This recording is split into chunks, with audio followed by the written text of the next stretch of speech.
Welcome. I'm thrilled to be teaching with you this morning as part of the Global Day of Jewish Learning. My name is Rabbi Bradley Solmsen. I serve as the Director of Youth Engagement at the Union for Reform Judaism. And let's see, would love you to participate if you're joining me live. If you're not joining live and you're watching this recorded, would also love to hear from you. The best way for everyone might be through Twitter. And I'm at Solmsen, and we can put that slide up, so everyone can see that. Great. At Solmsen, if you might just be listening, and would love to have you participate. I'll be asking lots of questions of the text, and would love to hear from anyone who's listening or joining us through Twitter. That'd be great. So again, good morning. We're going to be looking at a story that's well known to all of us, a classic story found in the beginning of the book of Bereshit, the book of Genesis. It's the story of Adam and Chava, of Adam and Eve in Gan Eden, in the Garden of Eden. It's part of one of two different creation stories that we have in the text, and that's one of the questions I would ask us all to be thinking about. Adam and Eve come at the tail end of the second version of the creation story, and one might ask why do we have two different versions of the creation story, and what does that tell us about what does it tell us about our faith? What does it tell us about our text? What does it tell us about our relationships? Especially, I would ask, this text raises a lot of questions about our relationship with God, and I think that's one of the questions I would ask. And again, some of these may be more rhetorical questions, and some of these are questions that I'm happy to have you chime in about. So in terms of a few other questions before we actually look at the text, and these are big questions for me. This is a story that raises the question about what is the relationship between commitment and deception. The story is ostensibly about commitment and about making commitment in so many different directions, and interwoven with all of those levels of commitment and thoughts about commitment is deception. And so I feel like the story is screaming at us to ask the question, what is the relationship between commitment and deception? And as we're looking at this issue of deception, I would ask us, who deceives who in the story? And I don't want to go into much more there other than asking, when you think of Adam and Eve, when you think of the Garden of Eden, and then I ask the question, who deceives who, or who is the most deceptive? What name comes to mind first of all the characters in the story?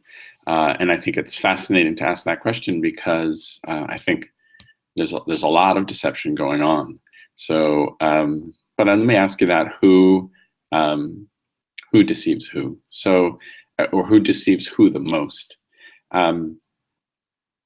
Another frame to look at this story as we're just beginning is this. I work with lots of different people. I work with adults, but more than anyone, I work with adolescents. I work with young people between the ages of 10 and 11 and 18, 19, 20. I work with younger children, and I work with young adults as well. But really, my specialty has been working with teens, youth, early and mid and late adolescence. And I would ask you to think about, what is the message in this story to a young adolescent, to a teen? How would a teen read this story, and what would a teen take away from this story? I've often used this narrative, this text, to work with my staff during orientation, because I think the messages in this story and and what a young person goes through in terms of some of the normal parts of adolescence are very profound. And so I would ask that question. And finally, before we start to look at the text together, I would say, last question for you. How old, when you close your eyes and you think of Adam and Eve, how old are they? So some people have never thought of that question. They've never thought of how old Adam and Eve are, and I've heard radically different answers based on different people's conceptions of the text. Okay, let's jump in. Again, just some ground rules or some background. If you are at the Global Day of Jewish Learning's the page for this session, there's a link for the source sheet. I'm assuming you've downloaded the source sheet. Some of you might have it up on a screen. You can print it, but it takes us through this story. And that way you have it in front of you. But that's the text that I'm referring to is available to everyone through a link on the Global Day of Jewish Learning's page for this session. So feel free to download the source sheet there. Okay, so we're jumping in now to look. We're going to take a close look at the text. And I've started us at Genesis chapter 2, verse 7. And we're going to read together. I'm going to stay in English, and I'll point to some of the Hebrew. And I put both on the source sheet side by side. I do want to say that a huge thank you and acknowledgement to Everett Fox. I'm a big fan of Everett Fox's translation of the Hebrew. He now has the full translation. And one of the reasons I love it is he tries to stay true to the Hebrew and the beauty of the Hebrew language as much as possible. For some of you, this may be a new translation, and it might be jarring or just different than the one you're used to. I'm using Yah for one of the names of God, and it's in Hebrew, Vayitzer Adonai Eloheinu, Vayitzer Hashem Eloheinu, and Yah God formed the human of dust from the soil. He blew into his nostrils the breath of life, and the human became a living being. And again, we're at the second time through of the creation story here. And again, for us in the background, one of our questions is, why do we have two creation stories? Okay, so even though this is familiar, it's one of the things I love about our tradition is that we keep reading our text over and over again, because every time we read it, we find new things. Here we go. So we've just created the human. Yah, God planted a garden in Eden, land of pleasure. Gan be'eden, right? Mikedem. And in the east, and there God placed the human who God had formed. Yah, God caused to spring up from the soil every type of tree. And I want to read this very carefully. Sometimes when I teach this text, I'll ask people to draw a map, because when we're thinking about all the possibilities for deception that could be found in this story, already we're going to, if we read slowly and carefully, we're going to find a moment for possible confusion right here in verse 9 of chapter 2. Yah, God caused to spring up from the soil every type of tree desirable to look at and good to eat, and the tree of life in the midst of the garden, and the tree of knowing of good and evil. So I would ask to pause here and say, wait a second, how many trees are in the Garden of Eden?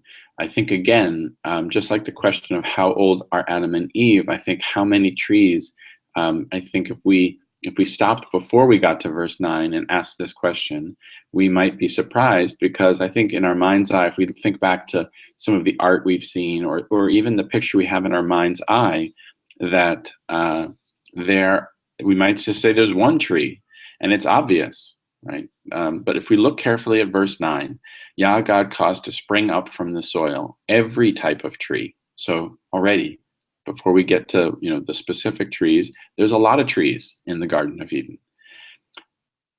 Desirable to look at and good to eat. They're all desirable to look at and good to eat. I want to ask the question of why this sense of desirable to look at. I think it may be foreshadowing. So sticking with verse 9 still a little bit more, I think verse 9 is telling us there's a lot of trees. A lot of them are yummy, and a lot of them are good to look at.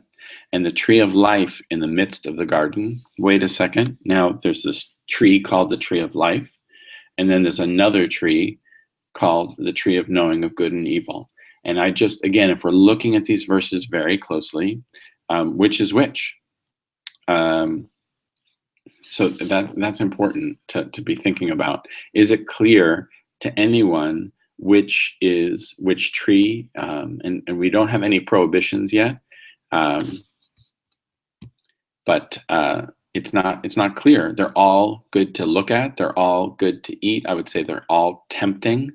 What's the role of temptation in this story? And there's these two trees that are named, the tree of life and the tree of knowing of good and evil. Again, just a recipe as we're setting this story up for confusion, possibly. Okay, so now moving on. I think you're ahead of me a tiny bit. Yeah, you are, 15. So, God took the human and set him in the Garden of Eden to work it and to watch it. La'avdo ulishmora. Okay. I'm not sure if God told Adam anymore about what to work it and to watch it, to guard it in some translations. A shmirah in modern Hebrew is a guard. What to work it and to watch it means, we don't know. Clearly, there's we know there's going to be some confusion coming down the road. Again, when I think back to the question I asked earlier about how would a teenager read this text, first of all, back in verse 9, we just put if we think of Adam and Eve as adolescents, even if they're maybe older, we just put them in the middle of a place where there's a lot of trees that are good to look at and good to eat. Okay, and then we said we took one of the people, we took Adam, the human, and we put him in the garden, and we said work the garden and watch the garden. Work the garden and guard the garden, possibly. Okay. Not sure if we were specific enough, if God was specific enough. Actually, we probably know the answer to that question. In this case, I don't think God was specific enough. And the question that raises for us is why? This is one of the first points. Maybe verse 9 raises a huge question for us about God's intention. Did God intend to set Adam up to, this is the classic question. Was God's intention all along for Adam and Eve to eat the fruit? Or was God's hope that Adam and Eve would stay in the Garden of Eden and their eyes would not be opened? And I have an answer. I think we all have an answer to this question, but it's such a compelling story and such a huge question to be asking ourselves and to be thinking about. Great. Continuing on, we're at verse 16 now. Yah, God commanded concerning the human being.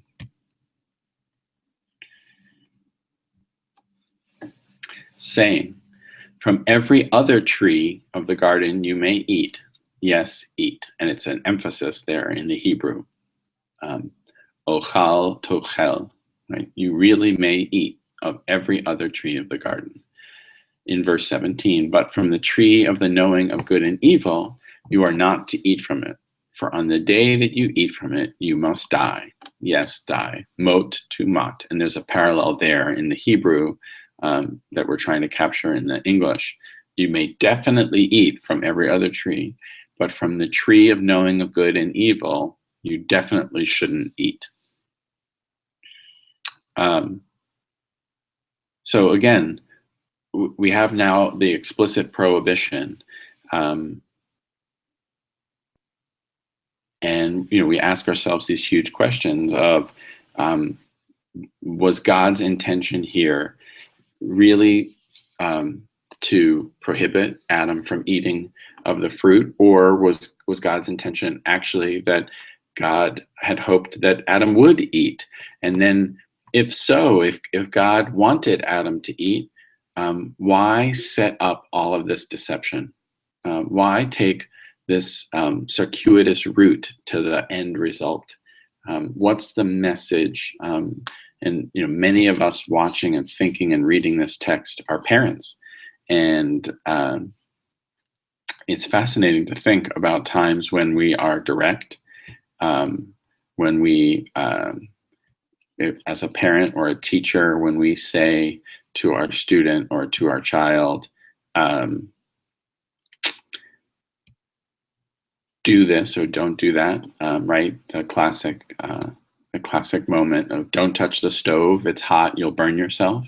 But then there's also, if you go out, when you say to your young child, you go out on the street without your parent, something bad will happen. Don't do that. The times that we've exaggerated. But this question here in verse 17 is huge for us.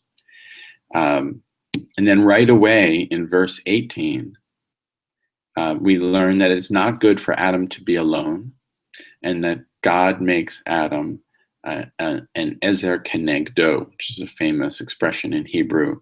And here Fox translates it as a corresponding helper to Adam.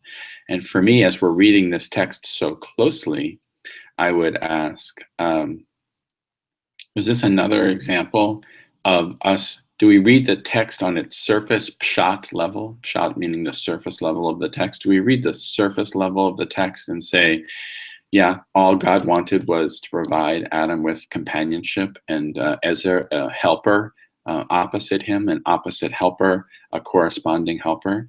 Or if we know what's coming up, who's responsible for Adam eating? Maybe we don't know definitively, but we do know, again, in the surface of the story, that Eve feeds Adam. Eve offers Adam the fruit. So again, we can ask the question, do we think of God as the surface level of the story, that God didn't want them to eat, and that God was disappointed? Or are we thinking about what's possibly underneath the text, and that in making Adam an ezer kenegdo, God was further setting up the story so that Adam and Eve would eat of the fruit, their eyes would be open. These are just some of the questions that the text raises for me. Now, the two of them, I'm now at verse 25, which I think is up on your screen, or if you're following along. Now, the two of them, the human and his wife, were nude, yet they were not ashamed. Okay, so some of us might read this and say, okay, I'm very familiar with the text. I'm used to seeing this. But I think I want to point out that the status of Adam and Eve as naked or not naked comes up a lot in the text. And I think the text is raising this question of their status, and I think we have to pay attention to it. So this is the first time we're told they're nude, they're naked, they're not wearing clothes. Not only are they not wearing clothes, but they are not ashamed. It's not an issue for them. Okay, so that's their going in status. And I think if we ask the question of this text as to what was God's motivation and what was God's real intention, we have to also ask that of every character. And we're told that Adam and Eve were naked and not ashamed. So we just, how do we read that? What sense do we make of that? Okay, going forward, we're now at the beginning of chapter 3, verse 1, and let's keep reading. Now the snake was more shrewd than all the living things of the field that Yah God had made. All of a sudden, we have a new character in the story. It said to the woman, the snake said to the woman, and woman here is Isha, and the human is Ish. Even though God said, you are not to eat from any of the trees in the garden, and the woman jumps in right away. And really there's a lot going on here that I want to unpack together. Now, and we'll just read this very carefully. Now the snake was more shrewd than all the living things of the field that Yah God had made. So again, the text acknowledges that God made the snake. God made the snake, and God put the snake in the garden with Adam and Eve. We may have been able to say that no matter what, but the text says it explicitly, and I think we have to pay attention to that. God made the snake. God put the snake in the garden with Adam and Eve. Even though God said, the snake is now saying to Eve, and this, for me, raises the question of, there's a lot of communication mentioned here in the text. And again, this is true of our text in so many different narratives and so many different episodes where the text doesn't include certain communication, right? Here's a huge question from this text. How did Eve find out about the prohibition around the prohibited fruit, right? The text doesn't tell us, it's not explicitly in the text as to how Eve learned about the prohibition of not eating from the tree of knowledge of good and evil. And we know there are many trees, right? From our understanding of 2:9, there are many trees in the garden. There are 2 named trees, and we definitely are not given a map in the text. The text doesn't tell us exactly where each of the trees are. We don't know in the text. There's more that we don't know than that we do know, which some people might find troubling. So there's more that we don't know. And for us, the question that we're wrestling with right now is, how did Eve find out? So the snake, we don't know how the snake found out. Did God speak with the snake? Did God speak directly with Eve? I would ask you, what's in your head? What's the story what's the chain of events that you were thinking about? How did Eve know about this prohibition, and what exactly did she know? So Eve is created as an ezer kenegdo, as a helpmate to Adam. Do we think that Adam said, well, Eve, God asked us not to eat of the tree? What exactly did Adam say to Eve? We don't know, but somehow Eve found out something. And one of the questions is, does Eve know exactly what Adam knew? Or is it possible that Eve was told something different? And who told Eve? All important questions in terms of this question. Our big question that we're struggling with is, how do we make sense of this story, and what lessons are we taking away? How would a teenager read this story? What is the message in this text to his teen?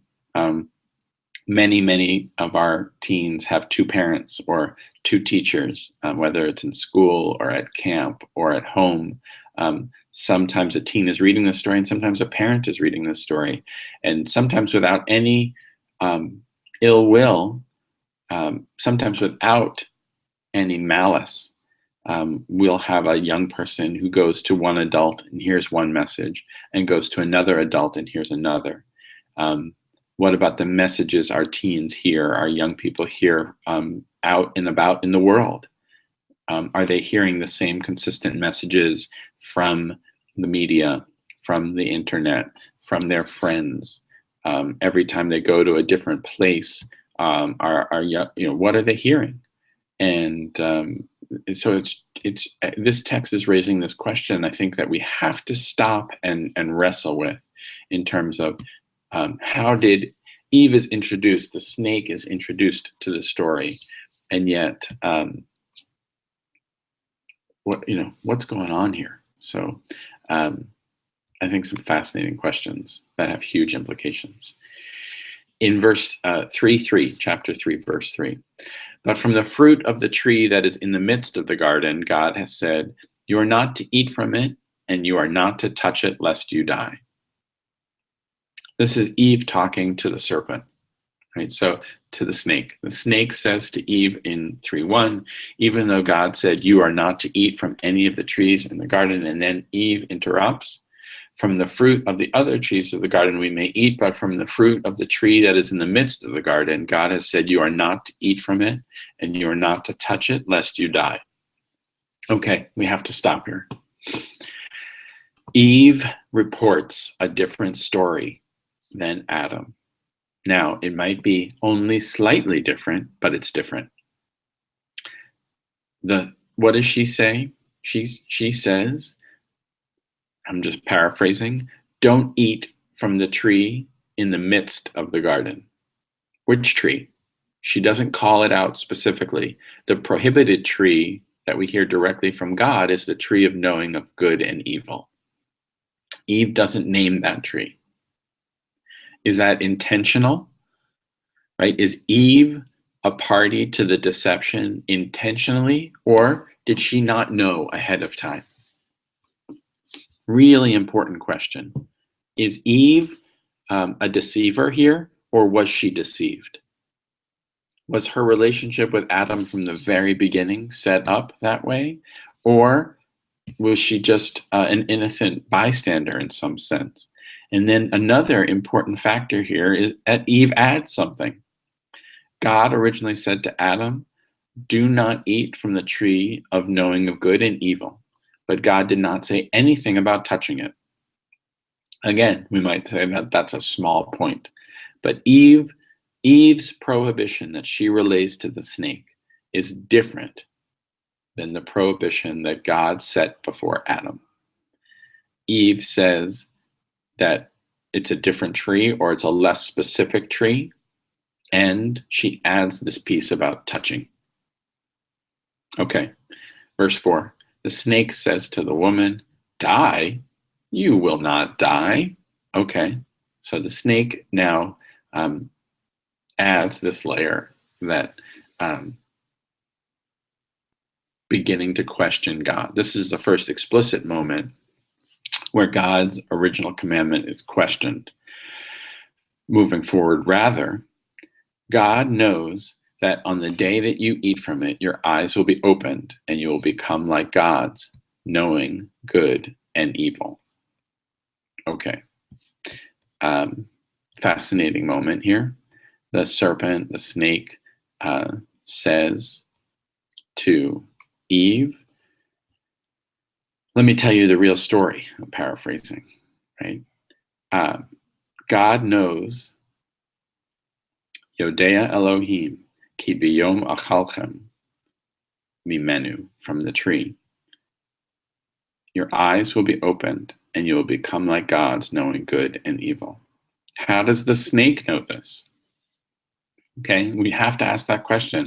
How is it that the snake knows this? Was the snake a bystander all along? How did the snake possess this knowledge? And why is the snake playing the role the snake is playing? And again, we know explicitly from the text that God created the snake, and it was the most shrewd animal that all the other animals, whatever we mean by shrewd.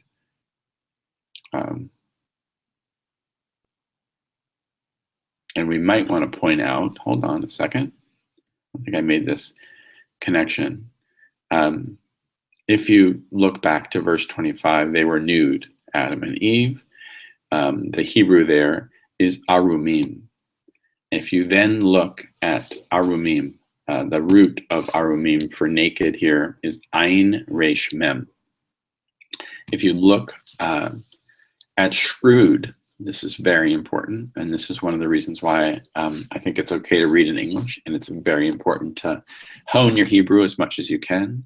The hanachash, the snake, was arum, mikol chayat hasadeh. The snake was more shrewd than all the living things of the field. I think it's important to point out that it's the exact same root. Nude, not clothed, and shrewd come from the same Hebrew root. Okay.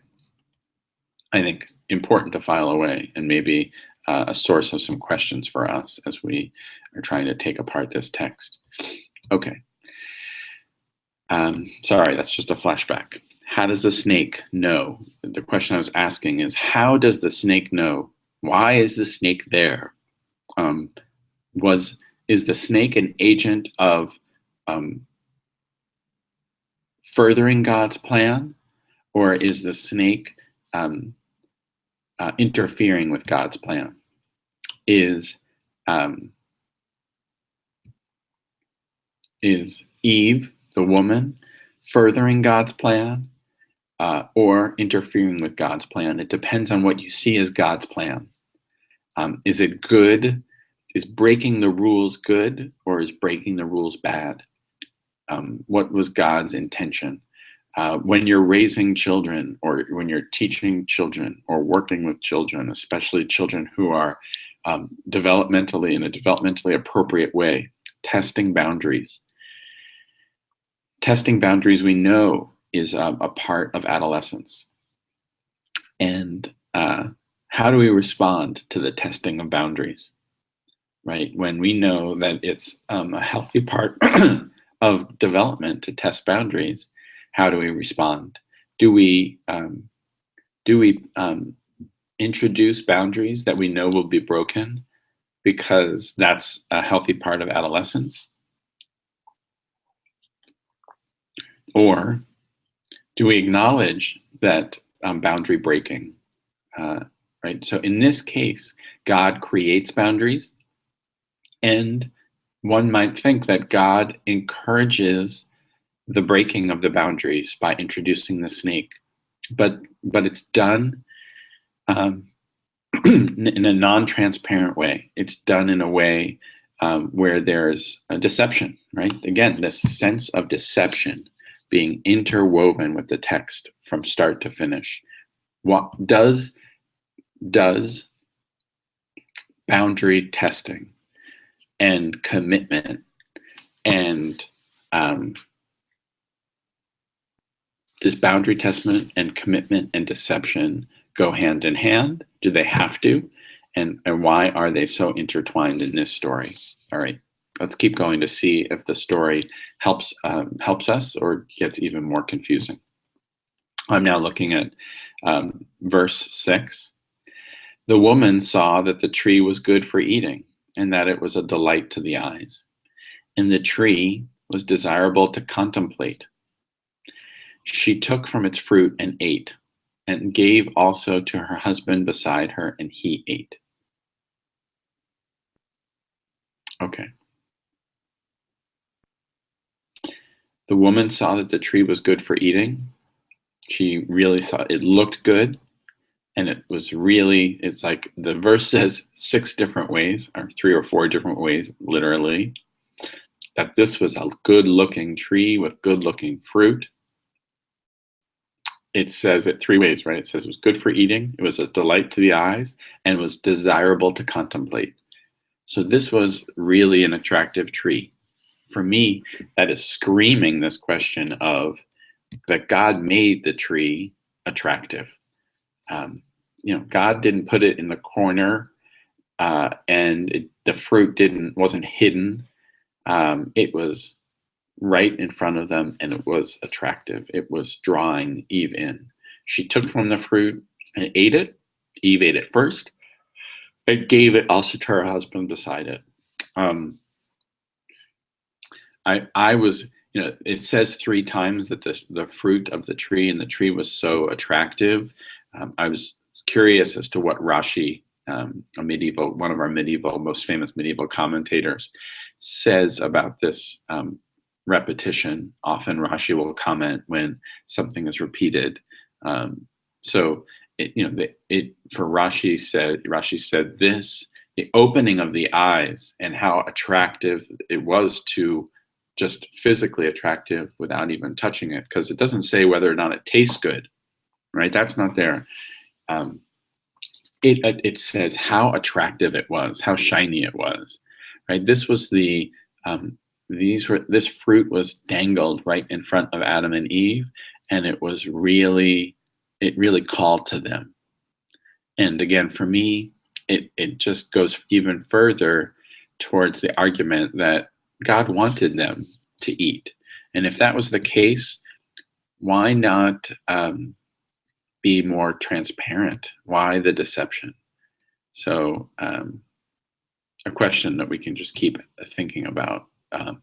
Was there a different way that this could have been handled? When do we say, I'll give one example.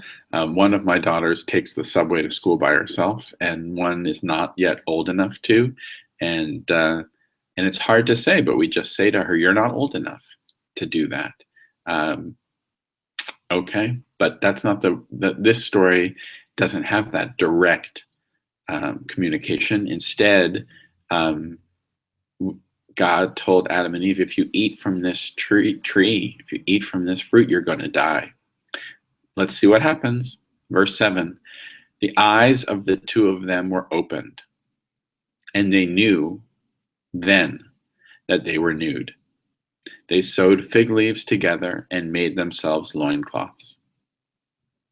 Okay, so their eyes were opened. So the direct result of eating of the fruit was that their eyes were opened. We have to ask, as a direct reading of this text, what does that mean? Their eyes were opened? Were their eyes closed? Or was it more figuratively that their eyes were open more figuratively, metaphorically? And they knew then that they were nude. They didn't realize they were nude before. And the first thing they did was they found themselves some clothes. They sewed fig leaves together and made themselves loincloths. What happens next? Verse 8, now they heard the sound of Yah God, who was walking about in the garden at the breezy time of the day.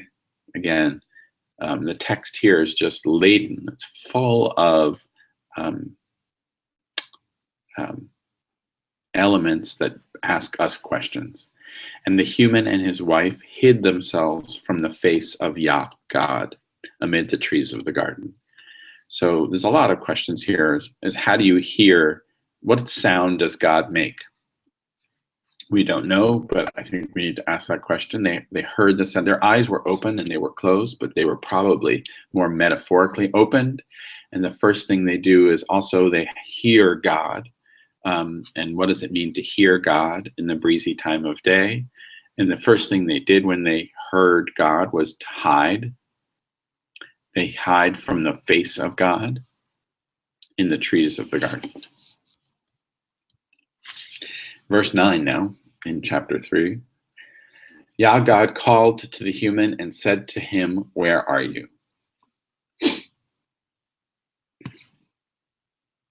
This verse indicates to us that this level of deception is not stopping, but rather continuing, right?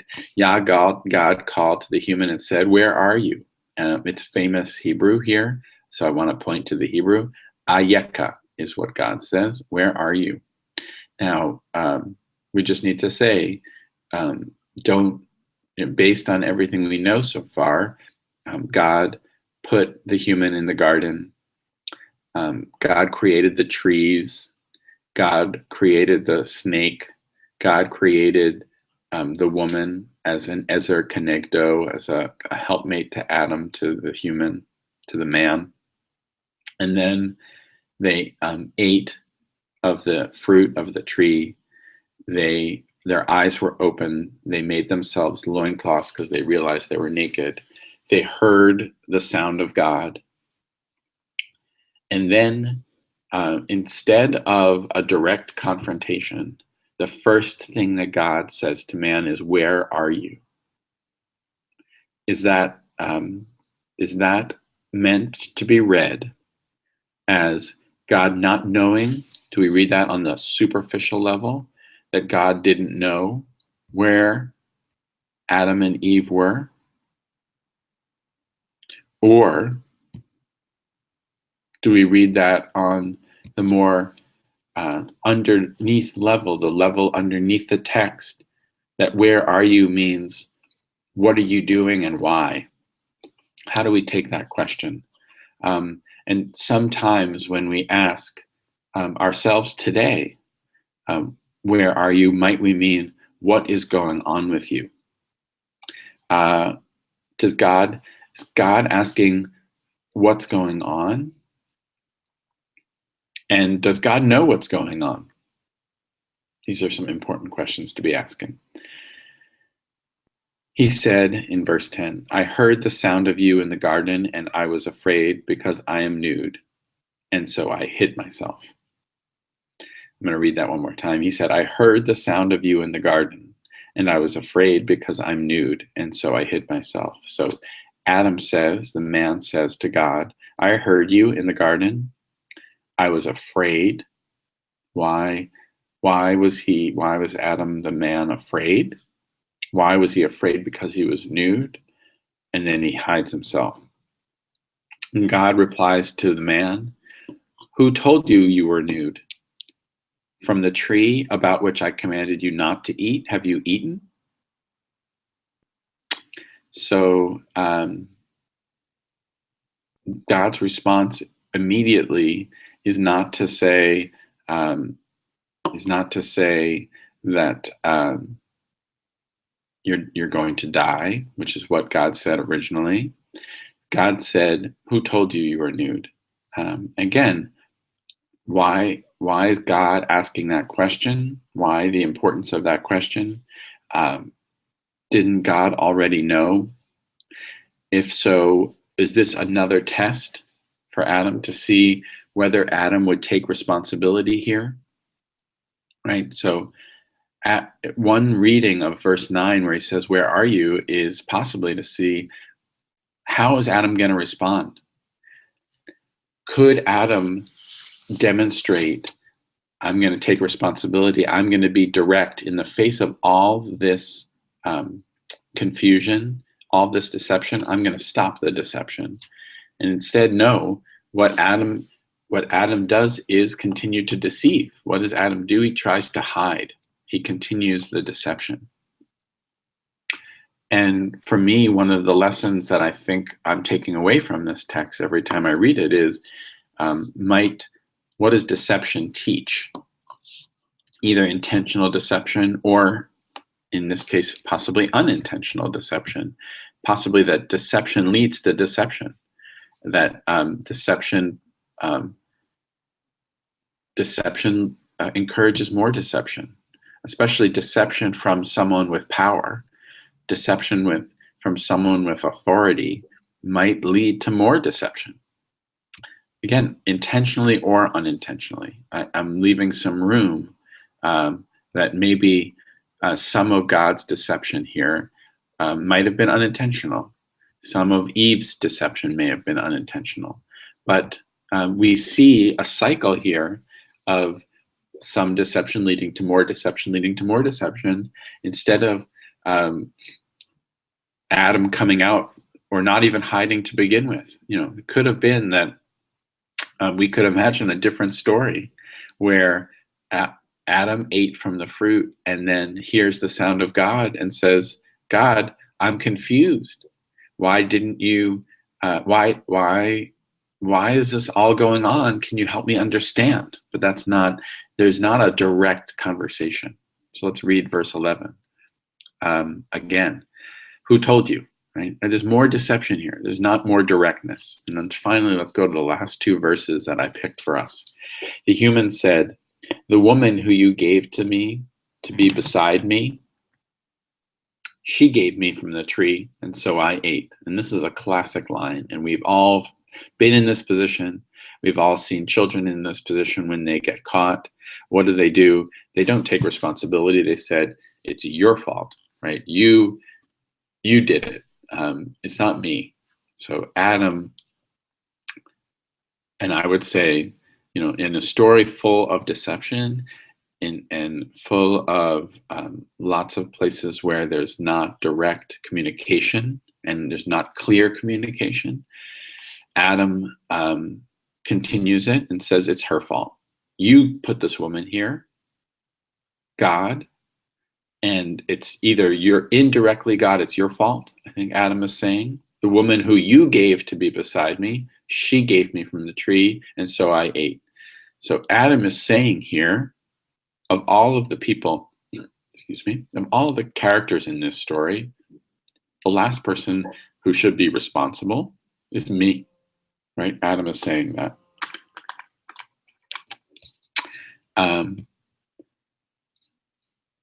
Okay, so then God said to the woman, "What is this that you have done?" The woman said, "The snake enticed me, and so I ate." So God then turned to the woman and said, "What have you done?" And again, I don't think we could read this as on the surface.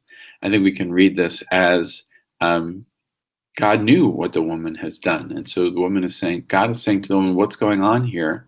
Maybe there's another opportunity for the woman to say, I don't know, I'm confused, God. What is going on here? But that's not what happens. The woman said, the snake enticed me, the snake that God put in the garden, and so I ate.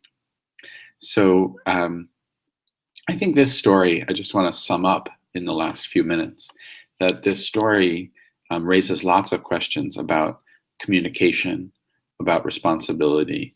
And I want to go back to one of the first questions I asked, who deceives who in the story of Adam and Eve? And really we could flip the question and say, who doesn't? Or there's so much deception.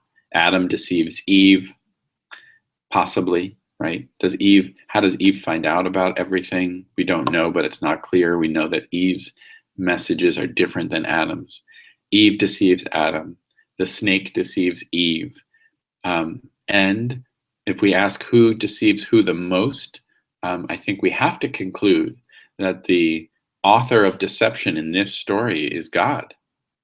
And therefore, it's disturbing. I think it's rightfully understood as disturbing. And I also think that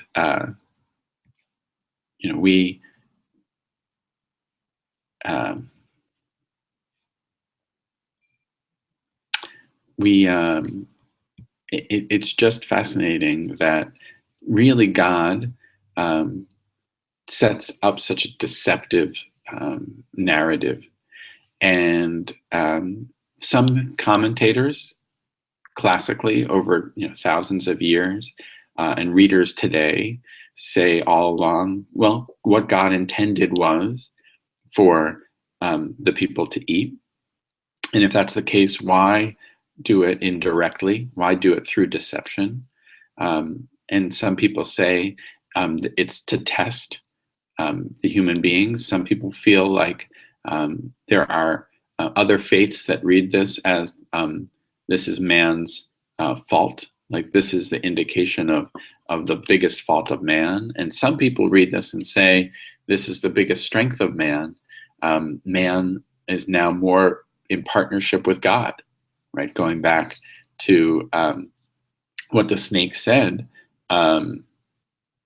The snake says in verse 5 of chapter 3, rather, God knows that on this day you will eat from it, your eyes will be open and you'll become like gods. So Adam and Eve have become like gods. If you read the continuation of the text, which we're not going to have time to read together, they get expelled from the Garden of Eden, and they get punished by God, but they don't die. At least they don't die immediately. Another set of commentators say, well, they do. They lose their immortality, and they live lives in which they eventually will die. But the direct reading of the text, the mot to mat, that they will definitely die, seemed to indicate that God initially was saying, you will die right away, and they don't die right away. Some people see the eating of the fruit as the right thing, that they did the right thing, and that having the knowledge, is it good to have the knowledge of good and evil, or is it not good? For me, and these are the thoughts I want to leave you with, this text is a text of struggle. This text is a text of struggle of, do we want to have the knowledge of good and evil, or do we want to be sheltered? We struggle with that all of the time, and I think in this text, God is struggling with it, and God wrestles with it through all this painful deception. And that painful deception comes from this internal debate we all have of, sometimes we want the knowledge of good and evil, and all that brings with it, which is joy and pain. And sometimes we would not like the knowledge of good and evil. Sometimes we'd like to just go back to that Gan Eden, that Garden of Eden. And as teachers or parents, we struggle with this profoundly. We struggle with this question for ourselves, regardless of whether we're teachers or parents. But as teachers or parents, when do we want to share the knowledge of good and evil with our children?